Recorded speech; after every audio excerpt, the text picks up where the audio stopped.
স্কুলের ভেতরেই বিদ্যুৎস্পৃষ্ট হয়ে মারা গেল এক নাবালক ছাত্র। হৃদয় বিতারক ঘটনা মান্দায় থানাধীন রশি রামপাড়া এলাকায়।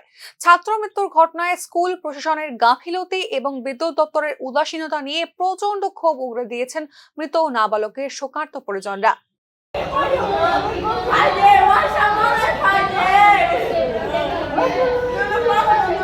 বিদ্যুৎ সৃষ্ট হয়ে মৃত নাবালক ছাত্রের নাম আয়ুষ দেববর্মা। ষষ্ঠ শ্রেণীর পড়ুয়া আয়ুষ দেববর্মার আনুমানিক বয়স 12 বছর। জানা গিয়েছে, এদিন স্কুল যাওয়ার পরে স্কুলের ভেতরেই পড়ে থাকা খোলা বিদ্যুৎ পরিবাহী তারের সংস্পর্শে বিদ্যুৎস্পৃষ্ট হয় এই ছাত্রটি।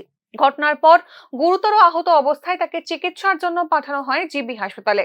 জিবিতেই মারা যায় আয়ুষ।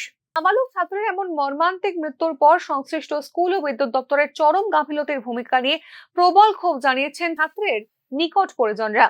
অন্যদিকে নাবালক ছাত্রের অকাল মৃত্যুতে হাসপাতাল চত্বরে কান্নায় ভেঙে পড়ে আয়ুষ দেববর্মার অভিভাবকরা। যেটা এখানে এখানে মাস্টার আছে, ম্যাডাম আছে, তাহলে যেভাবে আসা যাওয়া করে রাস্তার যে কিনারে বা সাইকেল স্কুলের কিনারে যেটা কারেন্ট যদি লিক টিক হয়, এটা তো তারা চিন্তাধারা করার প্রয়োজন। তারা সমস্ত ডিপার্টমেন্টে ইলেকট্রিক ডিপার্টমেন্টে জানে যে এই যে কারেন্টটা ঠিক করানোর প্রয়োজন দরকার আছিল। বেহাল পরিকাঠামো ও সংস্কারের অভাবে ধুঁকছে রাজ্যের প্রত্যন্ত এলাকার বিভিন্ন স্কুল। বহুবার এই বিষয় নিয়ে সরব হয়েছে শিক্ষা অনুরাগী মহল।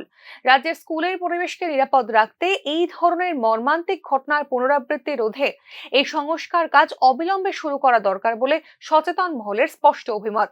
Bureau report, news now.